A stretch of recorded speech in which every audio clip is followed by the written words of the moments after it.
Before my suspension, a video I was making was a response to SubMan USN's video entitled Orwell Would Be Proud. I encourage everyone to go watch that video. It's only about 4 minutes long. I would show a clip from it, but the whole damn thing is perfect, so I either use his entire video or tell you to go watch it on his channel. Link in the description. Go watch it. I'll wait.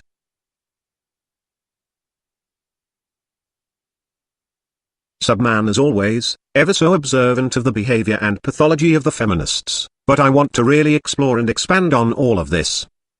Orwell wrote 1984 to express his ideas about what Stalinism and communism could do to the world. Orwell identified as a democratic socialist, but utterly despised Stalinism, and any form of totalitarianism. I don't know what his feelings on Marxism were. It would stand to reason if you hate communism and Stalinism, you'd hate the foundation in which they were based on, and that's Marxism. However, he was a socialist, and Marxism is actually a philosophy based on the implementation of socialism, and some might ask, what is the difference between a socialist and a communist? The best answer I heard is a communist is a socialist in a hurry, and that's pretty much the gist of it, but then that depends on your definition of socialism.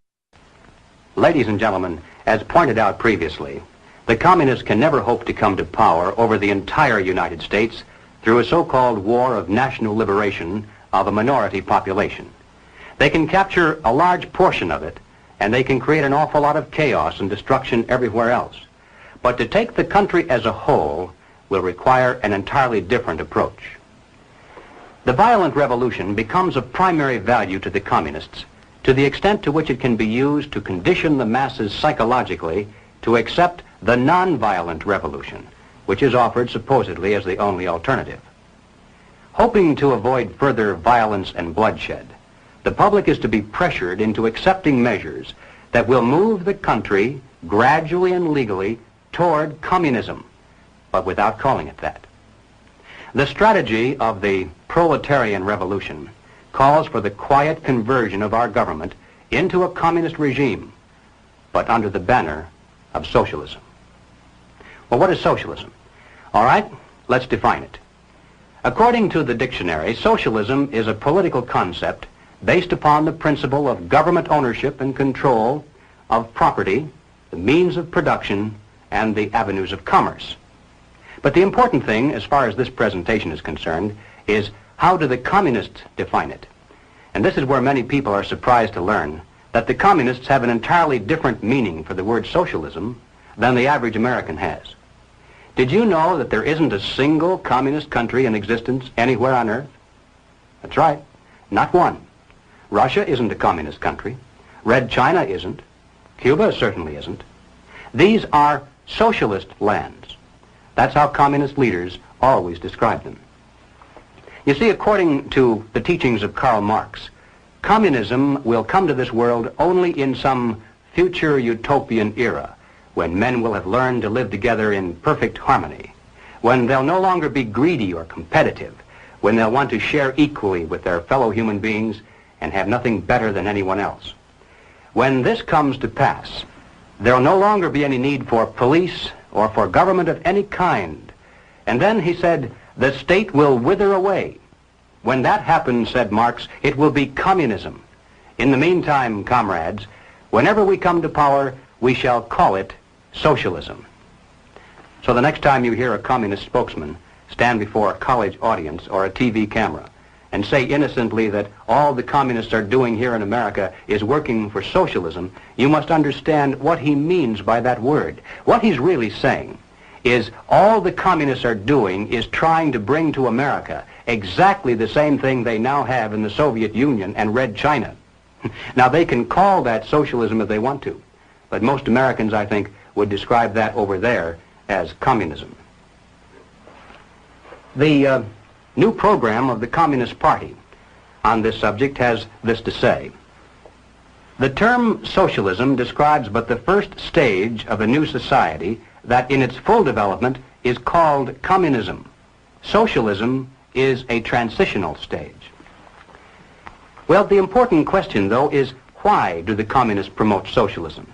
Is it merely because they honestly believe that it's a necessary transitional stage to some higher, more perfect form of society? I don't think so. I doubt very much if the communist leaders believe their own fairy tale. And I'm sure they're not so naive as to believe that their present super state is ever really going to wither away. But they promote socialism just the same, because they know that socialism, by definition, means control over people. If the government owns and controls all property, all means of production, and all avenues of commerce, then it controls all people. His ideas, with things like doublethink and newspeak, were just observations of what he's seen in the Communist Party. The reason I bring this up is because I have noticed, whether it is feminism, any of the social justices for that matter, all of which is based on cultural Marxism, it's all about the language. Karl Marx is considered one of the three architects of modern-day social sciences. His unique Hegelian dialectic and eristic dialectic has trickled into the minds of those who now study the social sciences. I believe the way the social sciences are now taught, it actually begins to brainwash people, and I'm not exaggerating. One of the reasons, in my opinion, that communism was so hostile to religion, is because it, being based on Marxism, was a religion, or at least it does to the mind what religion does to the mind. That whole reprogramming the mind, changing our eyes to see things differently, rather than how they are, it creates a new paradigm in which all observed events unfold. Imagine, if you will, that I am holding up 4 fingers, but you see 5, because you understand that when I say I am holding up 5 fingers, the number 4 now means 5, but only because I say so. Thus this sleight of hand in the mind is the new reality. It all makes perfect sense according to its own logic. When the mind is bent in that way, old things have new meanings. Marxist philosophy has the same effect religion has on the brain. It just bends and warps reality, and it all seems to be wrapped up in the grammar, patriarchy, rape culture, privilege, objectification, rights, equality. These aren't words to them, in the way they are to you and I. These are now religious concepts. They have double meanings, and which meaning they refer to is now dependent on whichever one supports their argument, and if they make a second argument, and then must change the definition of one of these words, and you bring up their own former definition, and point out how argument 1 and argument 2 are using a keyword that must not be able to hold the same definition, they then argue on the vagueness of their first statement. They keep doing this and dancing around what any given word means and what any given statement they made actually means. They keep dancing around this until you become discouraged and stop talking to them. In the rare occasions you make some progress with them, and get them to rationalize things, and you win a battle here and there. The next time you see them and attempt to continue your argument, they have completely forgotten their defeats, and you have to start all over again with a 5-hour conversation on what the definition of any given word is. And again, if you should win a battle, and then try to resume the war the next day, they will have forgotten the entire battle of yesterday. It is impossible to talk sense to a Marxist. I believe it was chapter 2 in Mein Kampf when Hitler was talking about the first time he'd ever heard of Marxism and spoke to a Marxist. Actually, you know what, Mein Kampf is a free public domain book. Let me look for the passage I am talking about. Okay, in chapter 2, Hitler talking about the difference between talking to a German Marxist about Marxism, he was able to win the arguments and teach them their error, but with the Jewish German Marxists he could not. We can cut out the bit about them being Jewish, because honestly, the great bulk of Marxists I have spoken to aren't Jews,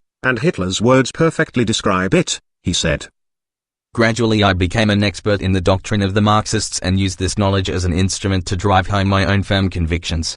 I was successful in nearly every case. The great masses can be rescued, but a lot of time and a large share of human patience must be devoted to such work. But a Jew can never be rescued from his fixed notions. It was then simple enough to attempt to show them the absurdity of their teaching. Within my small circle I talked to them until my throat ached and my voice grew hoarse. I believed that I could finally convince them of the danger inherent in the Marxist follies. But I only achieved the contrary result. It seemed to me that immediately the disastrous effects of the Marxist theory and its application in practice became evident, the stronger became their obstinacy. The more I debated with them, the more familiar I became with their argumentative tactics. At the outset they counted upon the stupidity of their opponents, but when they got so entangled that they could not find a way out, they played the trick of acting as innocent simpletons. Should they fail, in spite of their tricks of logic, they acted as if they could not understand the counter-arguments and bolted away to another field of discussion. They would lay down truisms and platitudes, and, if you accepted these, then they were applied to other problems and matters of an essentially different nature from the original theme. If you faced them with this point they would escape again, and you could not bring them to make any precise statement. Whenever one tried to get a firm grip on any of these apostles, one's hand grasped only jelly and slime, which slipped through the fingers and combined again into a solid mass a moment afterwards. If your adversary felt forced to give in to your argument, on account of the observers present, and if you then thought that at last you had gained ground, a surprise was in store for you on the following day. The Jew would be utterly oblivious to what had happened the day before, and he would start once again by repeating his former absurdities, as if nothing had happened. Should you become indignant and remind him of yesterday's defeat, he pretended astonishment and could not remember anything, except that on the previous day he had proved that his statements were correct. Sometimes I was dumbfounded. I do not know what amazed me the more, the abundance of their verbiage or the artful way in which they dressed up their falsehoods. I gradually came to hate them. Amazing how Hitler described arguing a Marxist 100 years ago, and just in case anyone is wondering, no, I am not a Nazi. I only remember Chapter 2 of Mein Kampf because Chapter 2 sent shivers up my spine when he talked about the Marxists, and about how the newspapers that leaned towards Marxism seemed to carry an anti-nationalist theme. They acted very critical of Germany, while seeming to praise other nations, such as the great culture of France. I remember the way it made me feel to read that because it clicked with so many things happening right now. Hitler tried to tie all this to the Jews. Well, I lack the historical knowledge to weigh in on that. But I'll say this, I have known Jews who were deeply opposed to Marxism and its derivatives, and most of the Marxists I have spoken to aren't Jews. And as I said, when Hitler spoke about the way the Marxist Jews would argue and then forget the argument the next day, that's just the way Marxists themselves are. Perhaps he had more luck with his own countrymen because of their patriotism, whereas the Jews, and I am only speculating here, felt like the minority they were, felt like outsiders, had a sense of alienation, and therefore were more mentally fit to be indoctrinated by Marxism, which does by the very nature of its philosophy cater to the mindset of the minorities and the disenfranchised, and is also why it has the utmost contempt for patriotism, and the mainstream religion. After all, cultural Marxism seeks to divide people and then divide those people, and continuously create division, until there is no loyalty to nation, not by mechanism of patriotism, or culturally reinforcing religion. It creates divisions, calls the majority oppressors, the minorities oppressed, and encourages hostility towards the mainstream, amplifying alienation. The reason for this can be understood in this video. Link 1, Orwell created the Goldstein character that would be the target of the 2 minutes hate, as a way of expressing his contempt for those who sought to place the blame for communism squarely on the Jews. I guess Hitler would be a great example of just that. A quick quote from Orwell's Wikipedia says, writing in the spring of 1945 a long essay titled Anti-Semitism in Britain, for the Contemporary Jewish Record, Orwell stated that anti-Semitism was on the increase in Britain, and that it was irrational and would not yield to arguments. He argued that it would be useful to discover why anti-Semites could swallow such absurdities on one particular subject while remaining sane on others. He wrote, for quite 6 years the English admirers of Hitler contrived not to learn of the existence of Dachau and Buchenwald. Many English people have heard almost nothing about the extermination of German and Polish Jews during the present war. Their own anti-Semitism has caused this vast crime to bounce off their consciousness. In 1984, written shortly after the war, Orwell portrayed the party as enlisting anti-Semitic passions against their enemy, Goldstein. But I want to get back to the issue of the language, and since I've already made one Mein Kampf reference, another can't hurt. Also from Chapter 2 he says, the more I became acquainted with the external forms of social democracy, the greater became my desire to understand the inner nature of its doctrines. For this purpose the official literature of the party could not help very much. In discussing economic questions its statements were false and its proofs unsound. In treating of political aims its attitude was insincere. Furthermore, its modern methods of chicanery in the presentation of its arguments were profoundly repugnant to me. Its flamboyant sentences, its obscure and incomprehensible phrases, pretended to contain great thoughts, but they were devoid of thought, and meaningless. One would have to be a decadent bohemian in one of our modern cities in order to feel at home in that labyrinth of mental aberration, so that he might discover intimate experiences amid the stinking fumes of this literary dadaism. These writers were obviously counting on the proverbial humility of a certain section of our people, who believe that a person who is incomprehensible must be profoundly wise. In confronting the theoretical falsity and absurdity of the doctrine with the reality of its external manifestations, I gradually came to have a clear idea of the ends at which it aimed. The part about the flamboyant language really got me. I tried learning about communism, and just sat there saying what the fuck, who talks like this, what language is this? An example of that goddamn Marxist commie talk in the social justice circle of feminism can be seen in my SFU Men's Center video. Practically after every cut I had to stop and ask what the fuck are these people talking about? The use of big flamboyant words, and many of their commonplace words having double meaning, they string all this shit together and the common observer will be a little befuddled over the long-winded string of complex words, yet totally misled by the hijacked words with the double meanings. This has an interesting effect on people. It makes them assume one thing, while being horribly vague about the details, and all the while acts as something of a secret code to the in-crowd who also speak this language. And I'm not trying to say that they actually practice and rehearse a secret language. It's just something that happens. The in-crowd get it, the outsiders are confused. It's like these people use a couple of catchy words such as freedom, equality, justice, and claim that's all they are about, and how their opponents are completely against it. They draw you in with lots of hooting and hollering and arm waving. They prey on your sense of resent, your sense of alienation, your neediness to belong and be accepted. When they have used their words to grab you off the street and into their club, you may inquire exactly how their opponents limit freedom, equality, justice, and they will point out all the unfairness, all of the imperfections of the system. Then you will ask how they have a solution, and they will hit you over the head with such long-winded words, an endless tirade of the most obscure and flamboyant words like a religious person in a church falling to the ground and speaking in tongues, and you won't know what any of it means. And slowly but surely you will get inducted further and further into their circle, until you are now one of them. I sometimes think these people are aware of what they fight, but they are clueless as to what they actually stand for, and when asked what it is they stand for, other than naming the things they are against, all they have is hollow rhetoric they spout like a fanatic speaking in tongues and getting high on the sound of their own rhetoric. I swear, Marxism is like a cult, and all of its trappings, all of its smoke and mirrors, is capitalizing on the resent of the disenfranchised, or marginalized,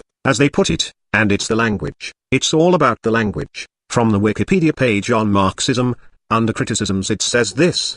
Some Marxists have criticized the academic institutionalization of Marxism for being too shallow and detached from political action.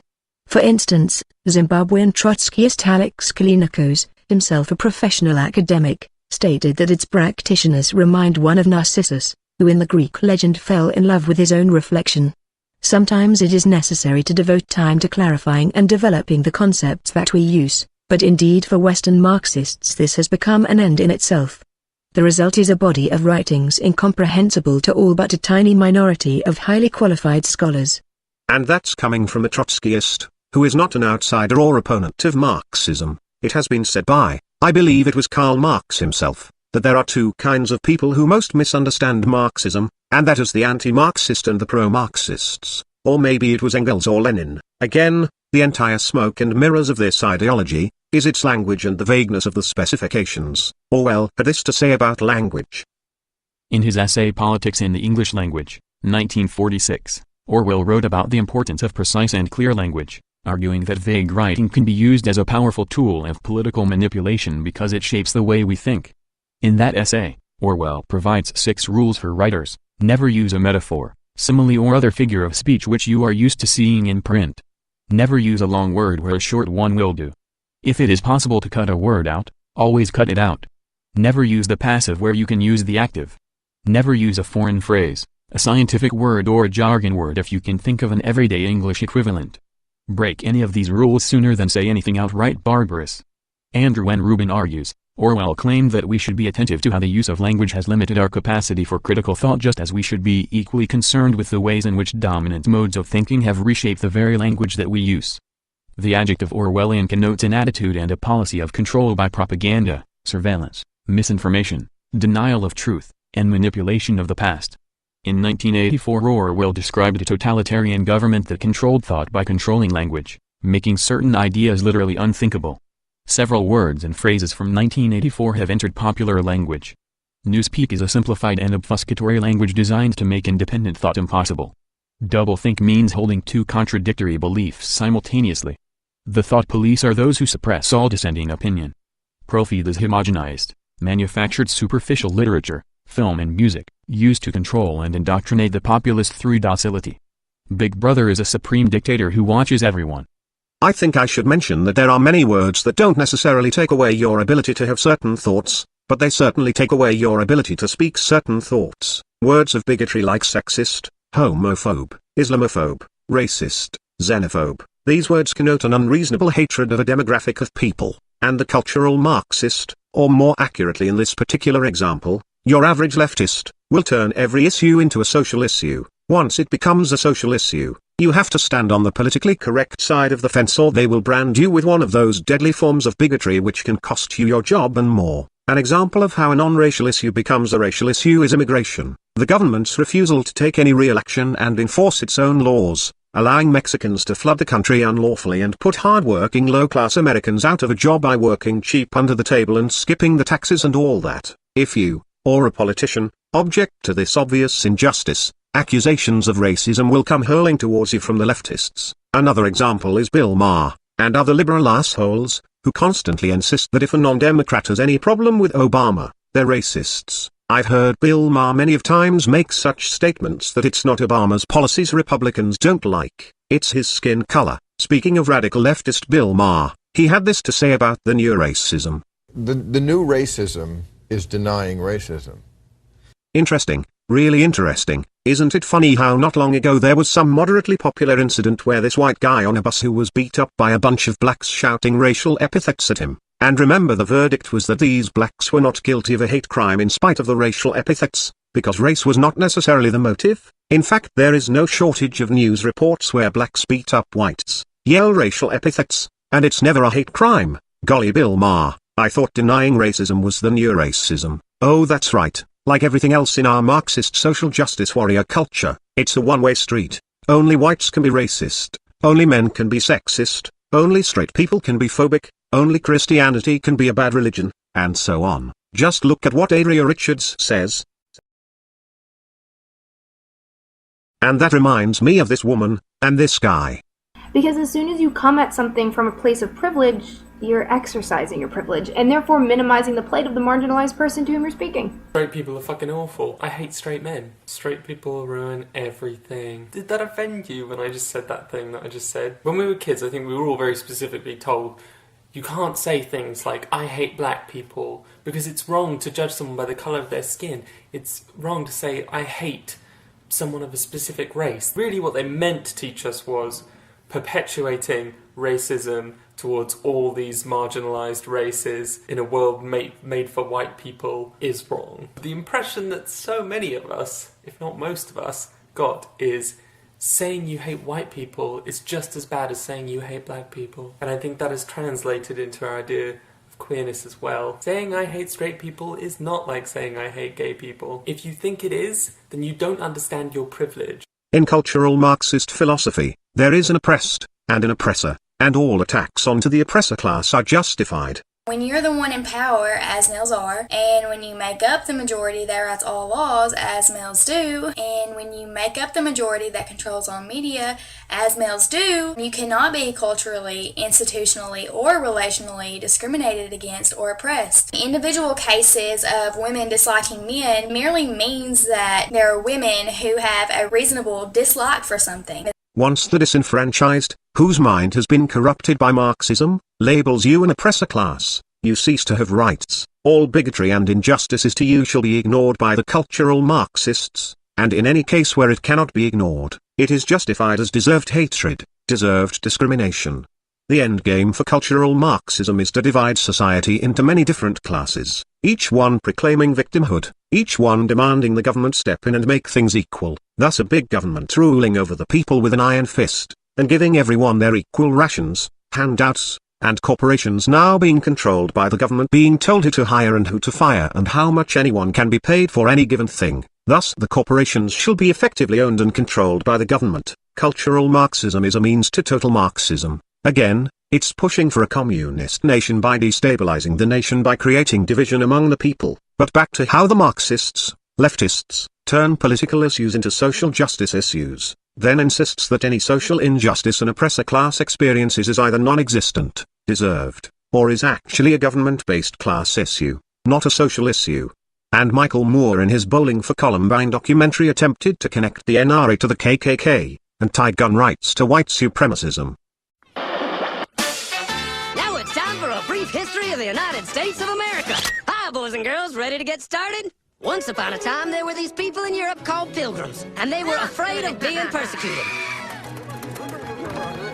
So So they all got in a boat and sailed to the new world where they wouldn't have to be scared ever again. Oh, I'm so relaxed. I feel so much safer. But as soon as they arrived, they were greeted by savages, and they got scared all over again. Indians! So they killed them all.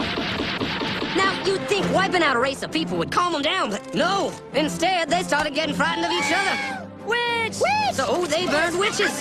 In 1775, they started killing the British so they could be free. And it worked, but they still didn't feel safe. So they passed a Second Amendment which said every white man could keep his gun. I loves my gun. Loves my gun. Which brings us to the genius idea of slavery. You see, boys and girls, the white people back then were also afraid of doing any work. So they went to Africa, kidnapped thousands of black people, brought them back to America, and forced them to work very hard for no money. And I don't mean no money like I work at Walmart and make no money. I mean $0. Nothing. Not a zip. Doing it that way made the USA the richest country in the world. So did having all that money and free help calm the white people down? No way. They got even more afraid. That's because after 200 years of slavery, the black people now outnumbered the white people in many parts of the South. Well, you can pretty much guess what came next. The slaves started rebelling. There were uprisings. An old master's head got chopped off. And when white people heard of this, they were freaking out and going, I want to live. Don't kill me, big black man. Well, just in the nick of time came Samuel Colt, who in 1836 invented the first weapon ever that could be fired over and over without having to reload. And all the Southern whites were like, yeah! But it was too late. The North soon won the Civil War and the slaves were freed. Yep, they were free now to go chop all the old masters' heads off. And everybody was like, oh no, we're gonna die. But the freed slaves took no revenge. They just wanted to live in peace. But you couldn't convince the white people of this. So they formed the Ku Klux Klan. And in 1871, the same year the Klan became an illegal terrorist organization, another group was founded, the National Rifle Association. Soon politicians passed one of the first gun laws, making it illegal for any black person to own one. It was a great year for America, the KKK and the NRA. Of course, they had nothing to do with each other, and this was just a coincidence. One group legally promoted responsible gun ownership, and the other group shot and lynched black people. And that's the way it was all the way to 1955, when a black woman broke the law by refusing to move to the back of the bus. White people just couldn't believe it. Huh? Why won't she move? What's going on? Man, all hell broke loose. Black people everywhere started demanding their rights, and white people had a major freaky fear meltdown, and they were all like, run away! Run away! And they did. They all ran fleeing to the suburbs where it was all white and safe and clean. And they went out and bought 250 million guns and put locks on the doors, alarms in the houses, and gates around the neighborhoods. And finally, they were all safe and secure and snug as a bug.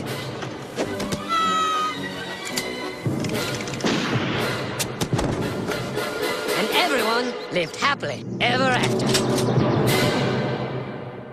Abortion, which at face value is not a sex issue, has become a sex issue. Abortion is now a part of women's rights, and if you are against abortion, you are called anti-woman. Pro-life. Pro-life. These people aren't pro-life, they're killing doctors. What kind of pro-life is that? What, they'll do anything they can to save a fetus, but if it grows up to be a doctor, they just might have to kill it? They're not pro-life. You know what they are? They're anti-woman. Simple as it gets. Anti-woman.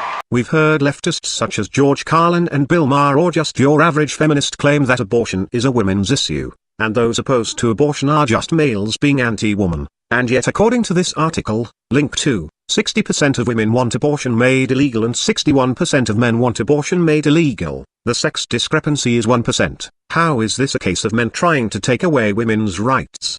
They constantly try to turn political issues into social justice issues, so that if you stand on the wrong side of the fence they can hammer you with accusations that you're some kind of an ist, some kind of a phobe. And then notice when some white guy gets the balls to stand up to this shit and point out one or more injustices to whites, the social justice warrior, or liberal, or leftist of sorts, will then backpedal and tell you not to be challenging this on a social level. It's not a racial struggle, it's a class struggle. It's all about fighting off our tyrannical government. Notice when some man gets the balls to fight back against feminist bullshit and starts pointing out some very real injustices to men, the feminist social justice warrior immediately tries to tell you it's not a gender struggle, it's not a social struggle, you're wasting your time fighting feminism, there are bigger fish to fry, it's a class struggle, it's the government, it's the system.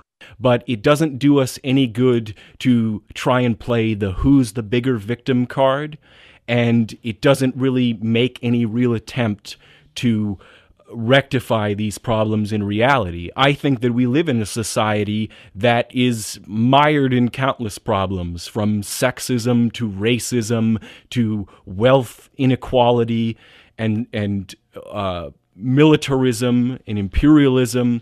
I think society has countless problems, and we should actually work to try and resolve them, rather than just have these hysterical discussions where we try and discredit one faction's problems with another faction's problems. That's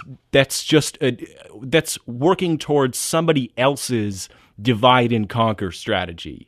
All right, the people who really have power, the people who are really sending men off to die in wars because of the draft, the men who own the coal mines that the men have to work in, that divide and conquer works for them. It works for the power elite. They want white males fighting feminists, and, white people in a backlash against minority concerns. They want to divide and conquer to maintain their own power.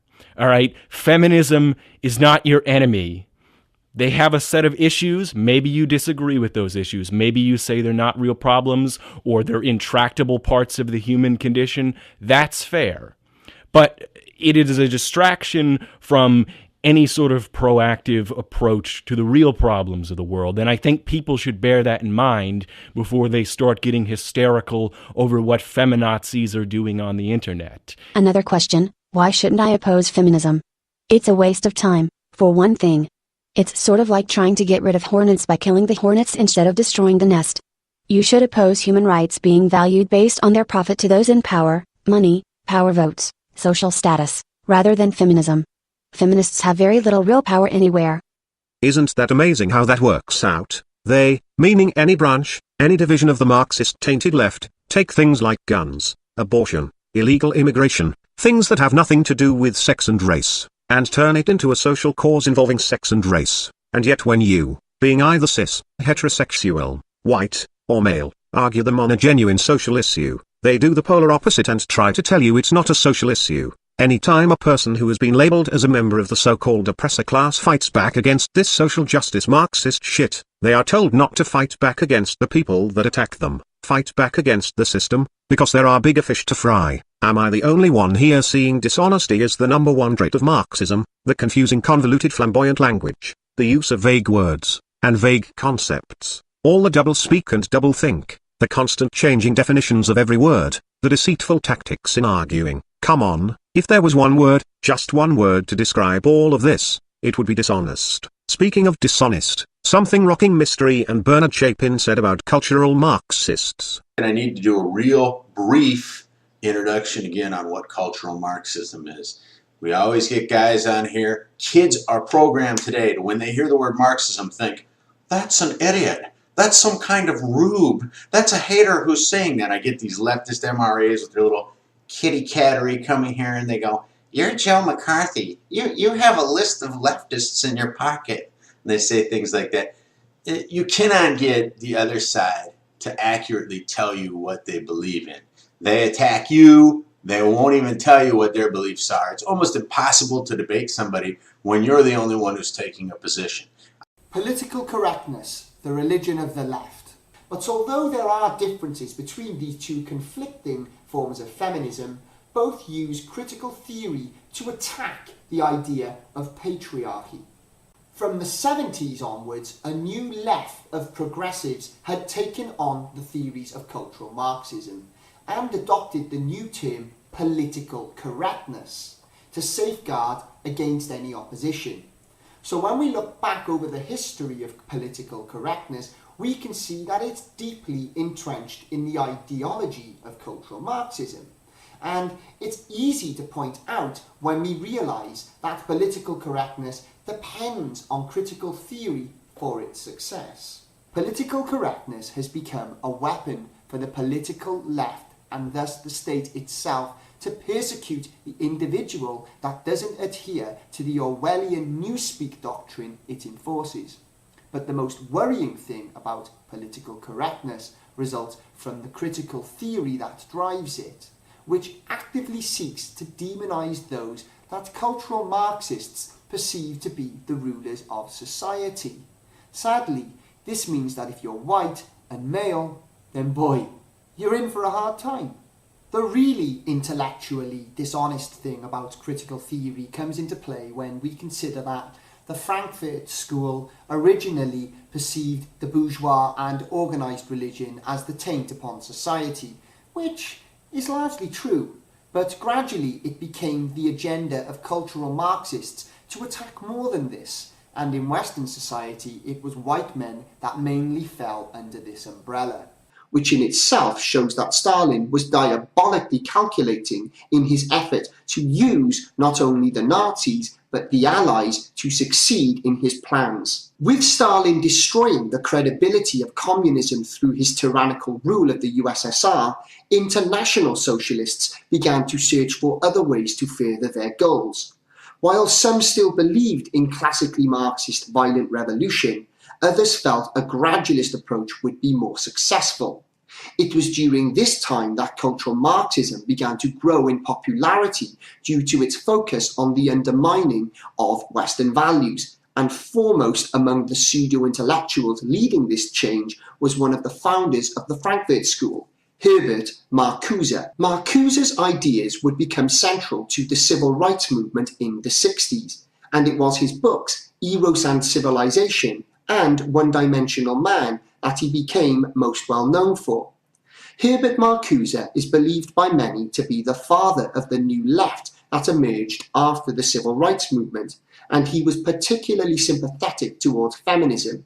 He strongly believed that women were the key to a cultural revolution, and he also believed that feminism was essential if this was to be a success. In an interview, which I'll link to below, you can hear Marcuse talk about his theories and ideas in his own words, and confirm the points I present here, which again thoroughly dispels the myth that cultural Marxism is a conspiracy. Marcuse's ideas again became influential within the politically correct orthodoxy that emerged during the 80s, and it was Marcuse's essay, Repressive Tolerance, that set out the intolerance towards those that were perceived as, among other things, chauvinistic, but even includes those that oppose the expansion of public services. As you can see, this is a typically intolerant socialist attitude, which has led to the dismantling of individual liberty in favour of collective tyranny and politically correct silencing tactics, which prevents any rational discussion from taking place. Of course, you're always going to get leftists muddying arguments that expose or refute them, and even if I made 1,000 videos, this would always be the case, since they'll do anything to come out on top. But I don't make videos to try to convert those beyond reason. Instead, I concentrate on raising the awareness of those that are open-minded and actively want solutions to collectivism. A quick scan through the Wikipedia entry for cultural Marxism will immediately show that this is a term contested by those on the left, and much to the annoyance of leftists, one that others like to label leftists with. Some consider cultural Marxism to be a pejorative, or in other words, an insulting term. There is some truth in this because leftists notoriously rename themselves when the public becomes increasingly aware of what it is they represent. This can be demonstrated in the fact that often leftists don't even like to use the word socialism to describe themselves anymore in the mainstream arena. Today, leftists often prefer to use the term progressive, but this is merely an attempt to frame anything that originates from the left as positive, while all those that don't identify with their values as regressive, and thus intolerant or oppressive. I miss good old RockingMrE. It's a shame this whole marriage issue caused him to fucking flip and turn on MGTOW and renounce the MRA label as well. I cannot find the original video I was searching for by RockingMrE, where he said it was common for a cultural Marxist to come right out and tell you that there is no such thing, it's just a conspiracy theory. I wanted to use that clip, because it's so true. I have seen no shortage of comments on my previous videos telling me that cultural Marxism is a conspiracy theory, and or it has no more validity than patriarchy. I have had no shortage of insulting comments about what a fool I am, what a right-wing conspiracy theorist I am to believe in cultural Marxism, followed by other insults and incoherent political mumblings, and I have no idea if those people are for real, or if they're just trolls. They, most of them, are unbelievably stupid and belligerent. It feels like trolling behavior, but I suspect they are genuine. I guess I have to point out, when I refer to these leftists, calling them cultural Marxists, I am generalizing. I am aware that not all leftists are like that. I am also not claiming that everyone who has ever voted for the Democratic Party is a Marxist. But, if you are in that social justice warrior club, and you champion political correctness, then yeah, you're a fucking commie Marxist piece of shit. I've had people leave me comments telling me that the leftists can be an asset to us because they want equality, they believe in the social justices, and see the treatment of men as unjust, and one of the people that told me this, or something to that effect, confessed being a leftist, and he happens to be a long-time subscriber, and was very polite. The problem I have with the statement is as demonstrated with Bill Maher. Cultural Marxism is a one-way street. Men can only be oppressors, whites can only be oppressors, heterosexuals can only be oppressors, and so on, until heterosexuals are a minority, and a minority within government. Heterosexuals will always be the evil oppressive class, so long as the Western world is made up mostly of white people, or of the white race being the most numerically significant of the collective races, and this also is true of the governments of the Western world.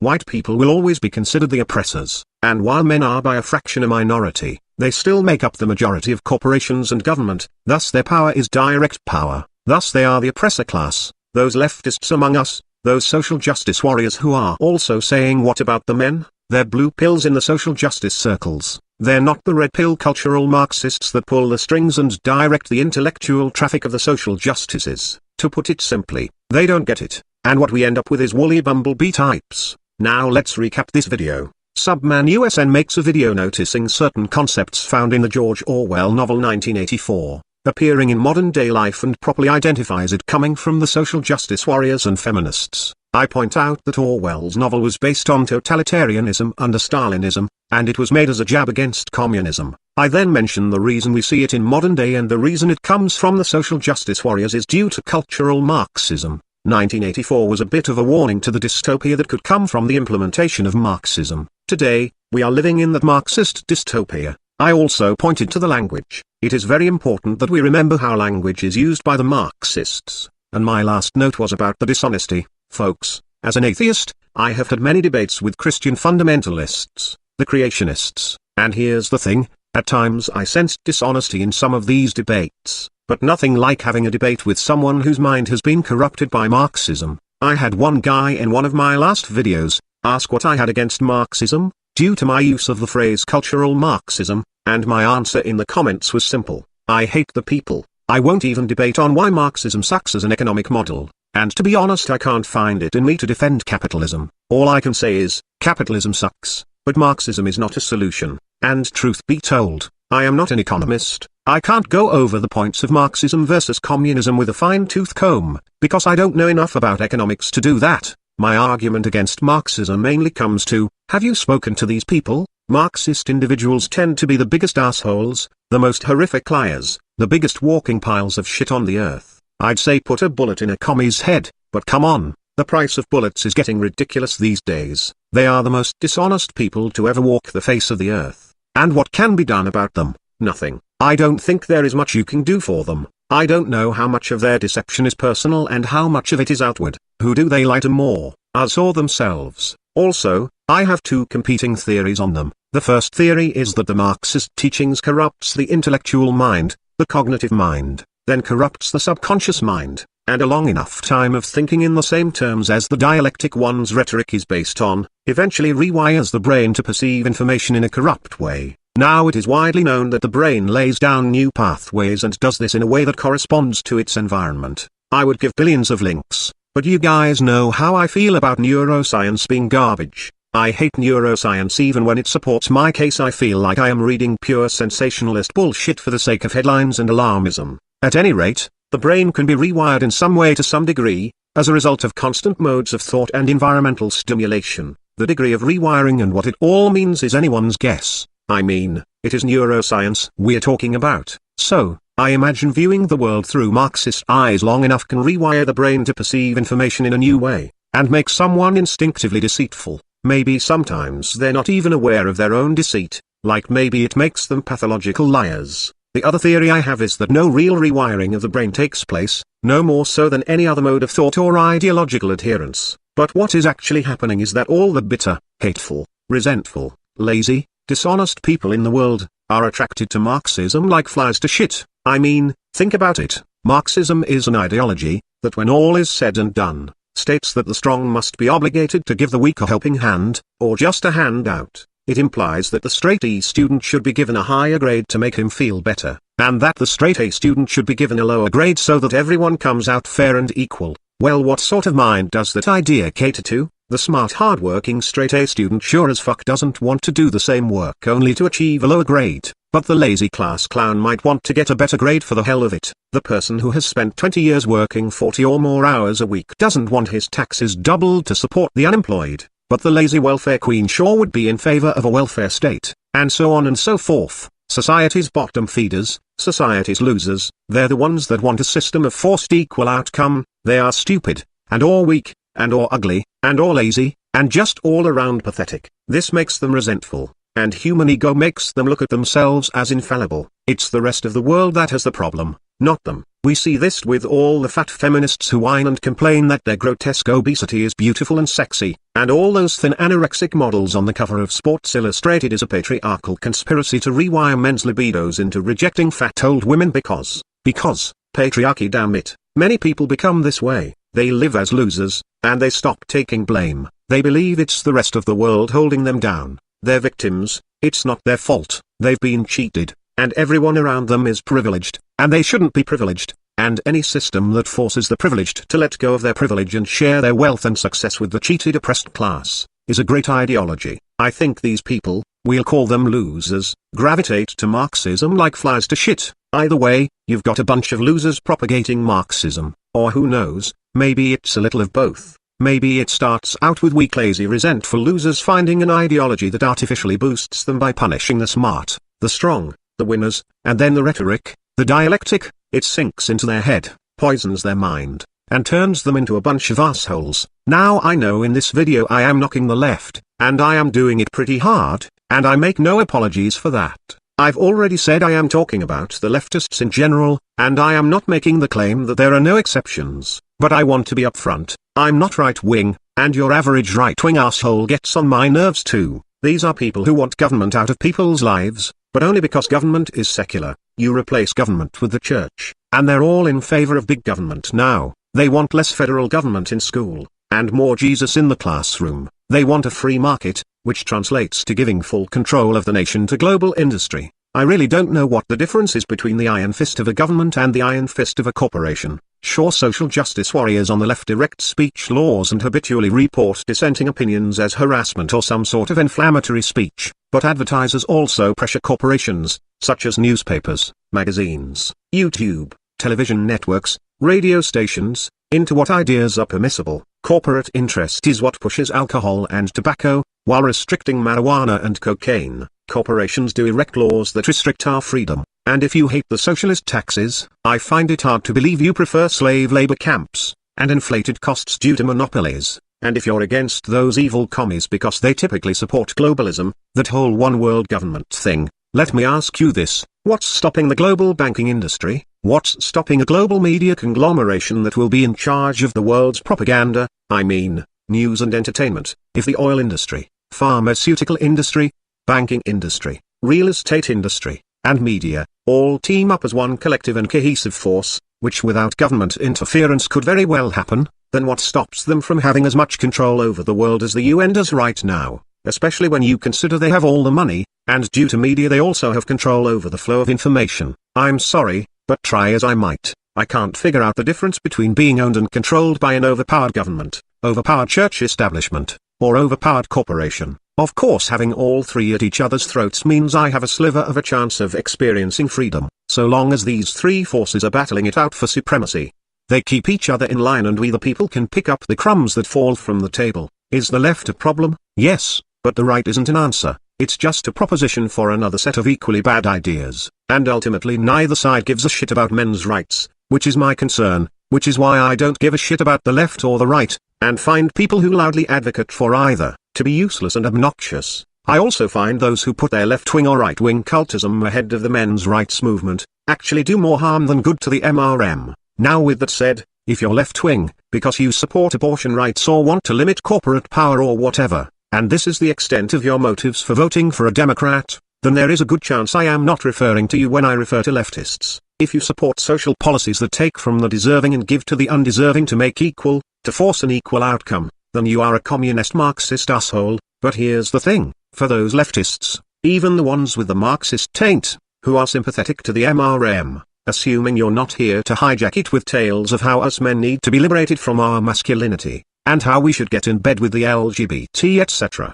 But assuming you really are sympathetic to the MRM for whatever reason, I want to try to use that as a starting point. Look at the rest of the social justices. You've seen the bullshit from the feminists. Are you somehow just not aware of the rest of the social justices being identical? And if you can begin to see all the parallels between feminism and every other social justice circle, then you must come to realize how all of the social justices are corrupt. Their stated goals are not their true goals. And you will begin to see the cultural Marxism within it. You will see the mechanism, everyone running on hatred and bigotry, everyone playing victim Olympics, everyone believing the man or the system owes them a handout. You will come to see the dishonesty, the victimhood mentality, and you will see the I'm owed something mentality. You will see how it is all connected to socialism, and more accurately Marxism. I just ask that if you've come this far, that you're over here supporting the MRM, that you finish opening your eyes and seeing the big problem, the big picture, not just this one facet. I'm not asking that you become right-wing, or take up their groupthink, only that you drop the leftist groupthink. And if men's rights is the only facet you end up caring about, that's fine. That's pretty much the boat I'm in at this point. But just be aware of the cultural Marxism, the evils of the social justice warriors. And now that I've pissed off the left, time to piss off the right with my next video.